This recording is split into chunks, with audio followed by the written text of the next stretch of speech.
Hello guys. आज हम बात करेंगे एमएलएम या जिसको आप कहते हैं मार्केटिंग,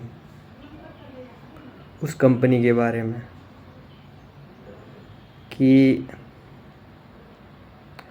मार्केटिंग क्या है और किस तरह आपके साथ इसमें स्कैम किया जाता है।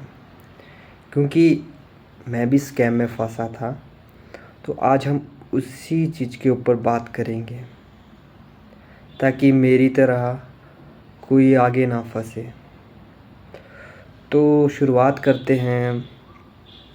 वो दौर था 2023 का, जिस टाइम मैंने नई नई अपनी +2 क्लियर की थी। तो फैमिली प्रॉब्लम्स और बहुत सारी चीज़ों की वजह से मुझे क्या करना पड़ा। मुझे पैसों की सख्त ज़रूरत थी, तो मुझे नीड थी एक जॉब की। तो मुझे मेरे एक फ्रेंड का कॉल आता है और वो कहता है कि भाई यहाँ पे आ जा। वो नहीं बताता कि कंपनी का नाम क्या है। बोलता है 20,000 सैलरी है, रहना खाना सब कुछ कंपनी का है। और उस टाइम में थोड़ा अनमेच्योर था, मैच्योर नहीं था उतना। तो मैं क्या करता हूँ, घर वालों को मना के जैसे तैसे जो भी है मना के चला जाता हूँ। जाने के बाद वहाँ पे जब देखता हूँ तो वहाँ पे कुछ और ही होता है। वहाँ पे हमारी ट्रेनिंग होती है, फर्स्ट डे में होती है।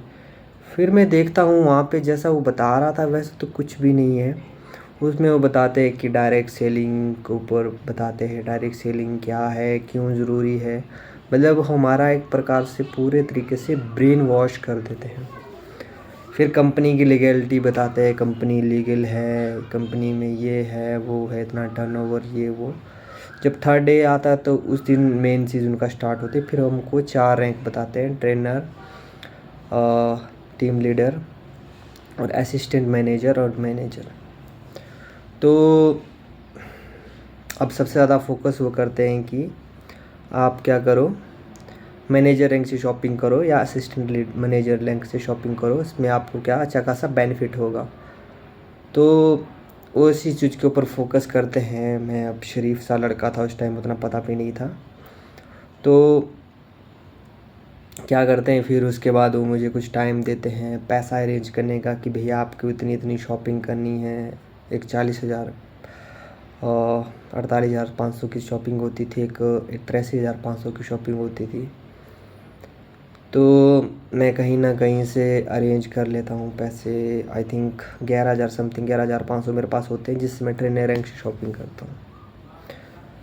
शॉपिंग करने के बाद फिर वो पीजी का रेंट वगैरह स्टार्टिंग में ही ले लेते हैं, वो बताते नहीं है। स्टार्टिंग में पीजी का रेंट लेते हैं और कहते हैं कि ये नॉन रिफंडेबल है, ये रिफ़ंड नहीं हो सकता। तो वहाँ से भी थोड़ा डर हो जाता है। फिर इंटरव्यू के ऊपर आपको वो करते हैं कि इंटरव्यू क्लियर नहीं हो जाएगा, ये हो जाएगा वो हो जाएगा। फिर थर्ड डे में वो बताते हैं कि भैया आप गाड़ी ले सकते हो, आपके पास अच्छा खासा ये सब कुछ, मतलब बहुत कुछ बताते हैं। तो ऐसा ऐसा होते हुए फिर मेरा बहुत टाइम बीत जाता है, बट मुझे अर्निंग नहीं होती है उस चीज़ में। 6 से 7 मंथ होते हैं, फिर मैं एक पार्टनर को बुलाता हूँ।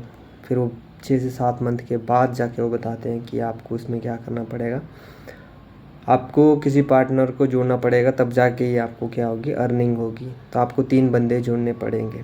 तो फिर मैं दिन रात वो यही करवाते हैं। आईसी में जैसे कि आपको किसी के साथ में चैट करना, उसके साथ उसको काम पे बुलाना या फ्रॉड जो भी है। तो मेरा एक फ्रेंड आ जाता है, वो जम्मू कश्मीर से होता है। तो वो 20% से शॉपिंग कर लेता है। शॉपिंग करने के बाद मुझे 5,000 समथिंग मिलता है। फिर उसके बाद 2-3 महीना और निकल जाता है। फिर एक दिन क्या होता है कि हमारा पीजी का रेंट फंस जाता है। जब पीजी का रेंट फंस जाता है तो फिर कमाई कुछ भी नहीं हुई थी, अर्निंग कुछ भी नहीं थी। तो फिर क्या, मेरा मन पूरा तरीके से चेंज हो जाता है। मैं देखता हूँ कि यहाँ पे कुछ भी नहीं रखा है, कोई भी फ़ायदा नहीं है। तो फिर मैं वहाँ से भाग जाता हूँ, चला जाता हूँ, पीजी को छोड़ के आ जाता हूँ वापस।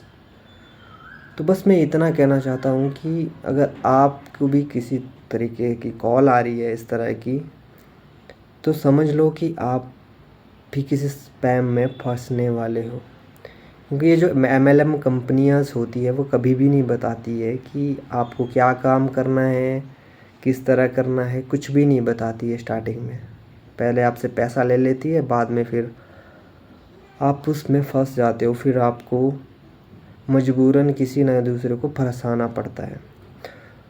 तो मैं भी फंस जाता हूँ, मैं भी उसमें 75,000 प्लस का खर्चा कर लेता हूँ। तो आप उस चीज़ में ना फंसे, तो इसलिए मैं पहले ही आपको कह रहा हूँ कि किसी भी प्रकार की कॉल्स आपको आती है कि आपका रहना खाना सब कुछ फ्री में है और आपकी सैलरी अच्छी खासी 20,000 25,000 है, तो आप उस चीज़ में ना फंसे। तो बस इतना ही। नेक्स्ट में हम बताएंगे मेरी आगे की जर्नी। मैं भी एक स्पैम में फंसा था, आगे मैं बताऊंगा कि उसके बाद मैंने क्या किया। क्योंकि इंसान जो है ना, वो छोटी छोटी गलतियों से सीखता है। जितनी वो गलतियाँ करेगा उतना वो मैच्योर होता जाता है। तो बस इतना ही। अगर आप भी किसी चीज़ में फंसे हो या आपके साथ भी कोई ऐसी घटना हुई है तो कमेंट में ज़रूर शेयर करें। धन्यवाद।